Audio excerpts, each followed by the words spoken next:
Hola, buen día para todos. No, volver a grabar.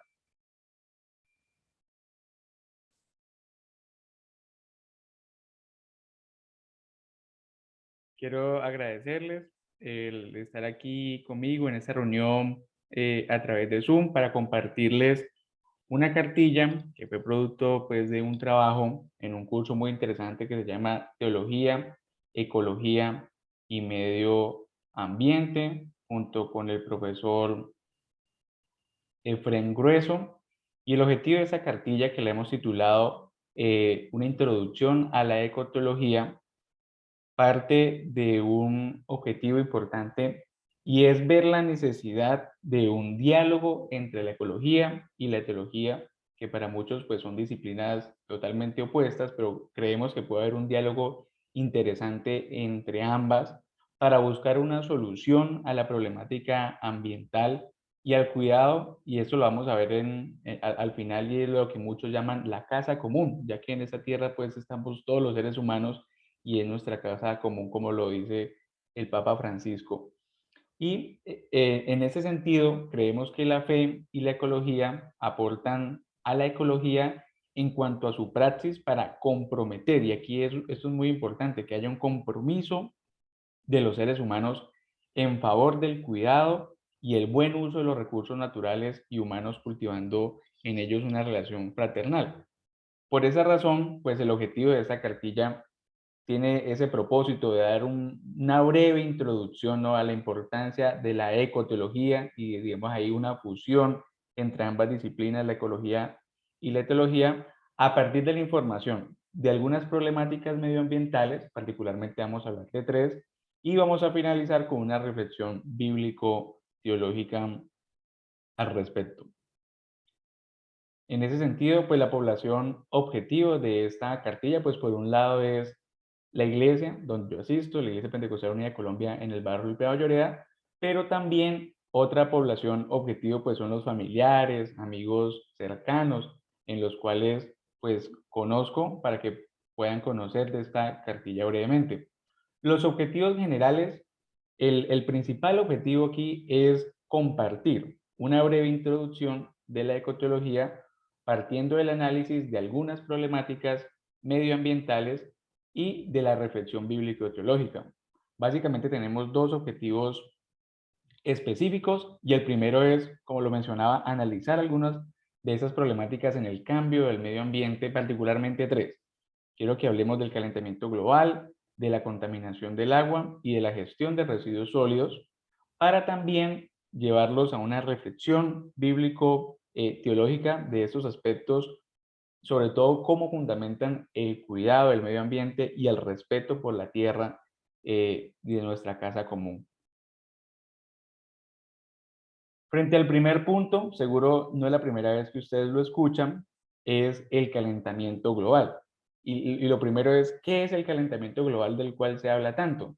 De acuerdo con un autor, Barbosa, él concibe el calentamiento global o lo define desde dos aspectos importantes.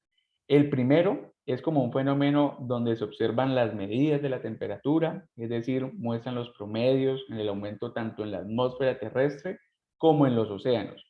Durante estas últimas décadas, sobre todo, digamos, se ha llevado estas mediciones. Y por otro lado, la definición de calentamiento global también comprende una teoría que predice el crecimiento futuro de las temperaturas a partir de proyecciones basadas en la investigación científica por medio de simulaciones computacionales. Entonces, al menos tiene estos dos aspectos la definición de calentamiento global.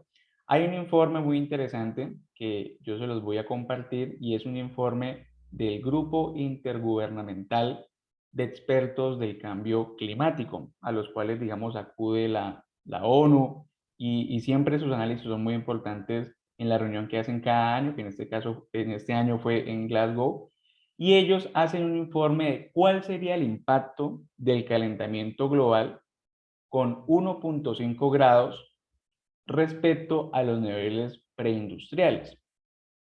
O sea, antes de iniciar pues la revolución industrial y todo el desarrollo industrial, ¿qué pasaría en la Tierra si aumenta la temperatura 1.5 grados respecto a este punto de medición que son la época preindustrial.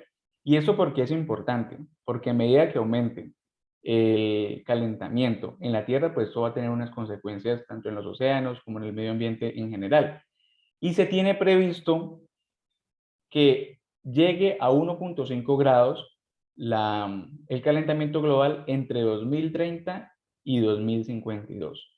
Y que cerremos este siglo con 2 grados de calentamiento frente a los niveles preindustriales. Y esto va a tener unas consecuencias muy concretas pues, en la Tierra. Por eso les recomiendo este informe, que no podemos profundizar aquí, pero por ejemplo, menciona cuáles van a ser los niveles del mar, porque recuerden que el calentamiento global no solamente es la atmósfera, sino también la temperatura de los océanos, y por lo tanto, pues, se van a derretir y eso va a aumentar el nivel del mar en el año 2030 a 2052 si sigue ese calentamiento global a 1.5 grados en esta época. ¿Cuáles van a ser las consecuencias de la biodiversidad y de los ecosistemas? Ellos analizan 105.000 especies estudiadas y, por ejemplo, se prevé que el 6% de los insectos, el 8% de las plantas, el 4% de los vertebrados pierdan más de la mitad de su alcance geográfico determinado climáticamente si el calentamiento global llega a ser de 1.5 grados centígrados. Por eso se ha fijado una fecha límite, como el 2034. Si no hace algo la humanidad hasta el 2034, ya las consecuencias del calentamiento global con un 1.5 grados van a ser irreversibles. Entonces es importante analizar este informe y analizar, digamos, en general el calentamiento global. Un segundo tema que es muy interesante es la contaminación del agua. Y yo les quería preguntar, ¿ustedes saben cuál es el porcentaje del agua dulce en la Tierra? O sea, que es apta para el consumo humano.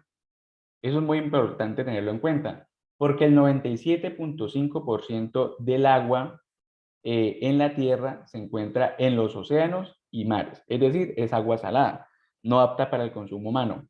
Pero solamente el 2.5% del agua que se encuentra en la Tierra es agua dulce, solamente el 2.5% es apta para el consumo humano. Y de ese 2.5% de agua dulce, el 69% se encuentra en los polos y en las cumbres de las montañas más altas y se encuentran en estado sólido. Entonces, de ahí la importancia de los polos, de ahí la importancia y el peligro que se derritan cada vez más con mayor frecuencia el Ártico. Entonces, es importante tener en cuenta que el agua literalmente es vida, ¿sí? Los seres humanos y los seres vivos en general, sin el agua no podemos vivir. De ahí la importancia de analizar las consecuencias de la contaminación del agua. La contaminación del agua es cualquier cambio químico, físico o biológico en la misma causando efectos dañinos y nocivos en cualquier organismo vivo. De acuerdo con la Organización Mundial de la Salud, se define el agua contaminada como aquella, y abro comillas, cuya composición haya sido modificada de modo que no reúna las condiciones para el uso que se le hubiera destinado en estado natural. ¿Y de dónde procede la contaminación del agua? Pues la mayor contaminación del agua viene de actividades humanas. Diversas fuentes humanas son las que añaden agentes contaminantes al agua. Y hay varios aspectos de agentes contaminantes, pero entre los principales se los menciono. Son los desechos industriales. También el aumento de las temperaturas, es decir, el calentamiento global también influye en la contaminación del agua. ¿Por qué? Y es que cuando un ecosistema sufre temperaturas por encima de las habituales, pues las fuentes de agua disminuyen su cantidad de oxígeno en el agua, lo cual hace que el agua altere su composición. Pero también el uso de pesticidas en la agricultura son factores de contaminación del agua, la deforestación, la tala de árboles, esos derrames de petróleo que muchas veces ocurren son gran fuente de contaminación del agua. Y recordemos que solamente el 2.5% del agua que está en la Tierra es apta para el consumo humano. ¿Y qué va a pasar si esa poca agua dulce que hay en la Tierra la estamos contaminando? ¿Y qué va a pasar si el 70% de ese 2.5 de agua dulce se comienza a derretir y aumenta los niveles del mar. Eso es un punto para reflexionar importante. Por último, es importante analizar el tema de los residuos sólidos. El tema de los residuos sólidos es importante tenerlos en cuenta y aquí tenemos una definición. Constituyen aquellos materiales desechados tras su vida útil y que por lo general, por sí solos, carecen ya de valor económico. Se componen principalmente de desechos procedentes de materiales utilizados en la fabricación, transformación o utilización de bienes de consumo. Todos estos residuos sólidos, en su mayoría, son susceptibles de reaprovecharse o transformarse con un correcto reciclado. Los principales productores de los residuos sólidos somos los ciudadanos de las grandes ciudades, nosotros que estamos en la tercera ciudad más grande de este país, y con un porcentaje muy elevado, en especial por la poca conciencia del reciclaje que existe en la actualidad. Por eso es importante ese concepto de la gestión de los residuos sólidos. Es decir, siempre van a haber residuos sólidos, cuestiones que desechemos, que ya no tienen un valor económico para nosotros, pero la gestión de esos residuos es fundamental en el cambio del medio ambiente y para la preservación de recursos naturales. El manejo de estos residuos sólidos tiene una estrecha relación con la salud de la población. Por eso se han presentado tres situaciones principales y el primer aspecto para tener en cuenta es la referida a la transmisión de enfermedades bacteriales y parasitarias, tanto por agentes patógenos transferidos por los residuos como por los vectores que se alimentan y reproducen en los residuos. Es decir, los residuos sólidos son un factor de enfermedades por la generación de bacterias y de parásitos. De ahí la importancia de la gestión de los residuos sólidos. Por otro lado, hay un riesgo de lesiones y de infecciones ocasionados por los objetos punzantes, penetrantes que se encuentran dentro de los residuos. Diga usted, los vidrios, las cuestiones médicas, las jeringas, todo eso es importante la gestión de los residuos sólidos porque representan un alto riesgo para la salud de las personas.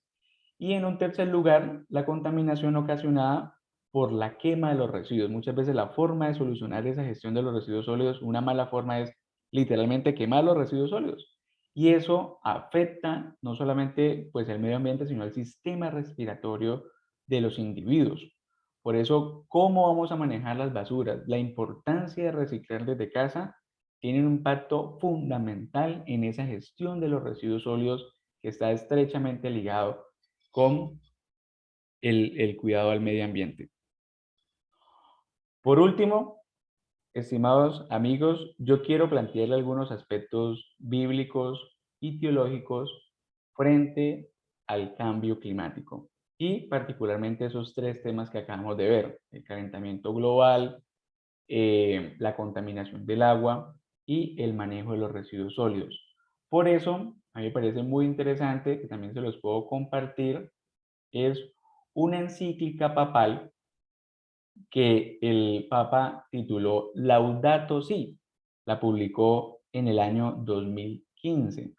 Laudato Si significa alabado seas y fue la segunda encíclica del Papa Francisco, escrita literalmente por él, porque la primera encíclica ya había un aporte de Benedicto XVI, el anterior Papa, y en esta encíclica él se va a centrar en la tierra y la va a denominar como la tierra, la casa común, donde viven las personas. El Papa Francisco en esta encíclica hace una defensa de la naturaleza, del medio ambiente y la vida animal, y a su vez hace una crítica al consumismo y el desarrollo irresponsable, planteando así el Papa Francisco la necesidad de una acción mundial que sea rápida, y unificada para combatir la degradación ambiental y el cambio climático. Esta encíclica, Laudato Si, es fundamental sobre el cuidado de la casa común. Francisco aquí va a realizar varias críticas sobre todo al modelo de consumo que llevamos en este capitalismo que algunos consideran un capitalismo salvaje. Y un aspecto bíblico para tener en cuenta lo vemos en Salmos, capítulo 8, versículo 6 al 8, lo cual escribe David, el salmista David. Los has puesto al cuidado, y aquí resalto al cuidado, de todo lo que creaste, escribe David. Pusiste todo bajo sus pies. Ellos gobiernan todas las ovejas y el ganado, y también todas las bestias del campo, las aves del cielo y los peces del mar, y todo lo que pasa por las corrientes del mar. Algunos creen, basándose en algunos textos bíblicos, que aquí el hombre se ha enseñoreado de la tierra y por eso puede hacer lo que quiera, consumir lo que quiera y a nadie le tiene que rendir cuentas. Sin embargo, este Salmo de David es muy interesante y la traducción que hacen de el cuidado. Si Dios ha puesto a la humanidad frente a la naturaleza y a administrar la naturaleza es para que la cuide, no para que la consuma como bien le parezca. Y no simplemente es para adueñarse, sino que es bueno ese concepto de la administración. Si Dios ha colocado al hombre y a la mujer frente al cuidado de la naturaleza, es para que administre y administrándolo bien, como algo que no es nuestro y que debemos rendir cuentas sobre lo que hacemos frente a la naturaleza. Entonces es importante esos conceptos de cuidado y de administración frente a los recursos naturales, frente a todo lo que Dios nos ha dejado para administrar. Eso es un aspecto bíblico importante frente al cuidado del medio ambiente. Así que para concluir hay algunas preguntas que yo se las dejo para que las reflexionen. La primera es, ¿cuáles son los cambios que se requieren para buscar una solución a las problemáticas medioambientales como el calentamiento global, la contaminación del agua y la gestión de residuos sólidos? Lo cual vimos en esta cartilla.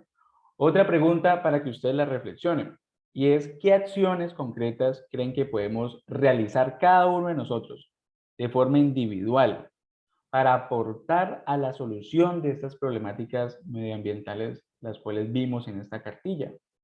Y por último, ¿creen ustedes que realmente, o sea, cuál es el aporte que tiene la reflexión bíblica y teológica que puede hacer en esta labor de la ecología?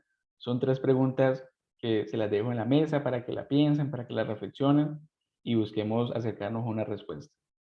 Así que les agradezco mucho haberme acompañado en esta presentación sobre una introducción a la ecoteología, partiendo de esas tres problemáticas. Son muchas más, pero son tres problemáticas muy concretas en el cambio del medio ambiente, la necesidad de la protección de los recursos naturales y sobre todo un análisis de una reflexión bíblico y teológico en eso que hemos llamado la ecoteología. Se los agradezco mucho, que Dios los bendiga y bueno, un abrazo especial para todos.